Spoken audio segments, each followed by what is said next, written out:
نحمده ونصلي على رسوله الكريم أما بعد فأعوذ بالله من الشيطان الرجيم بسم الله الرحمن الرحيم رب اشرح لي صدري ويسر لي أمري واحلل عقدة من لساني يفقهوا قولي رب يسر ولا تعسر وتمم بالخير اللهم إنا نسألك علما نافعا ورزقا طيبا وعملا متقبلا اللہم فقہنا فی الدین آمین۔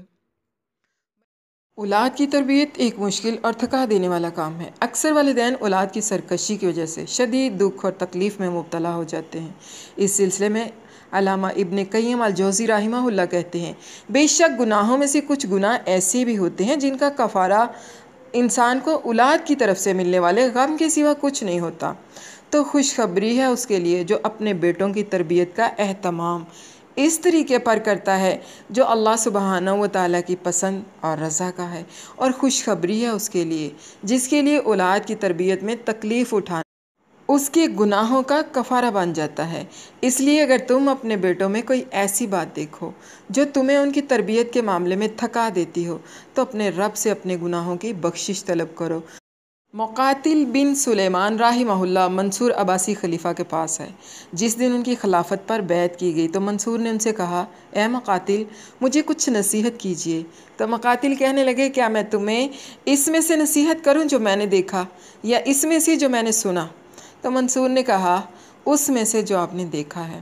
تو مقاتل نے کہا، سنو اے امیر المومنین، عمر بن عبدالعزیز کے 11 بیٹے تھے اور وہ صرف 18 دینار چھوڑ کر فوت ہوئے، جن میں سے 5 دینار کا وہ کفن دے گئے اور 4 دینار سے ان کے لیے قبر خریدی گئی اور باقی دینار ان کے بیٹوں میں تقسیم کر دیے گئے۔ اور ہشام بن عبد الملک کے ہاں بھی 11 لڑکے تھے۔ جب اس کا انتقال ہوا تو اس نے ترکہ میں ہر لڑکے کے حصے میں 10 لاکھ دینار چھوڑے۔ اللہ کی قسم اے امیر المومنین، میں نے ایک ہی دن عمر بن عبدالعزیز کے ایک بیٹے کو دیکھا، وہ اللہ کی راہ میں 100 گھوڑے صدقہ کر رہا تھا، اور ہشام کے بیٹے کو دیکھا، وہ بازاروں میں بھیک مانگ رہا تھا۔ جب عمر بن عبدالعزیز رحمہ اللہ بستر مرگ پر تھے تو لوگوں نے ان سے پوچھا، اے عمر، تم اپنے بیٹوں کے لیے کیا چھوڑے جا رہے ہو؟ انہوں نے فرمایا، میں نے ان کے لیے اللہ سبحانہ و تعالیٰ کا تقوی چھوڑا ہے، پس اگر وہ نیکوکار ہوئے تو اللہ سبحانہ و تعالیٰ نیکوکاروں کا دوست ہیں، اور اگر وہ اس کے علاوہ کچھ اور ہوئے تو میں ان کے لیے وہ مال ہرگز نہیں چھوڑوں گا جو اللہ کی نافرمانی کے کاموں میں ان کا مددگار بنے۔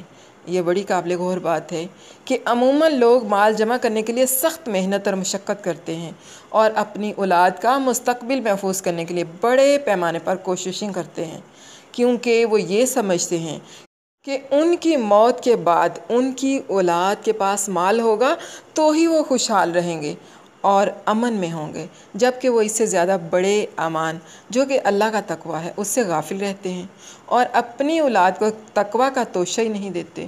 لیکن ایک آدمی جب اپنے کسی بیٹے میں اخلاقی زوال دیکھتا ہے تو صدقہ کرتا ہے اور لوگوں کو کھانا کھلاتا ہے، اور اس آیت کی تلاوت کرتا تھا، خُذْ مِنْ أَمْوَالِهِمْ صَدَقَةً، ان سے ان کے مالوں میں سے صدقہ لے کر ان کو پاک کیجئے اور اس سے ان کا تزکیہ کیجئے، اور دعا کرتا کہ اے اللہ، میرا یہ صدقہ کرنا اس لیے ہے کہ میرے بیٹے کا اخلاقی تزکیہ ہو جائے، کیونکہ اس کا یہ بگاڑ مجھ پر اس کی جسمانی بیماری سے زیادہ بھاری ہے۔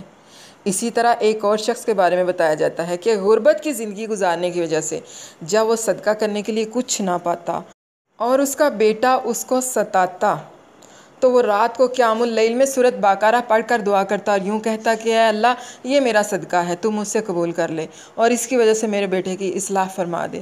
اپنے بیٹوں کی اصلاح کی نیت سے اللہ سبحانہ و تعالیٰ کی طرف عبادت کے ذریعے رجوع کریں۔ اگر انہوں نے تمہاری کوششوں کو مغلوب کر بھی لیا تو وہ تمہاری نیتوں کو ہرگز مغلوب کرنے کی استطاعت نہیں رکھتی۔ ربنا ہب لنا من ازواجنا وذریاتنا قرۃ اعین واجعلنا للمتقین اماما۔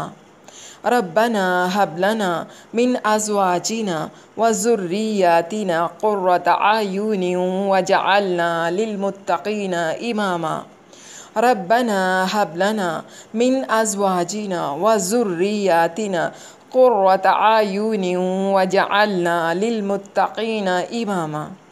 اے پروردگار، ہمیں ہماری بیویوں کی طرف سے دل کا چین اور اولاد کی طرف سے آنکھ کی ٹھنڈک عطا فرما اور ہمیں متقین کا امام بنا دے، آمین۔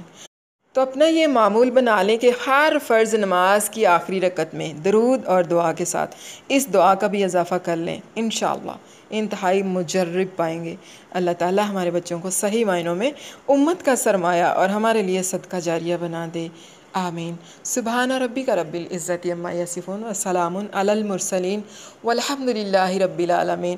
رب اغفر وارحم وانت خیر الراحمین، وصلی اللہ وسلم وبارک علی نبینا محمد وعلی آلہ واصحابہ اجمعین، آمین ثم آمین یا رب العالمین۔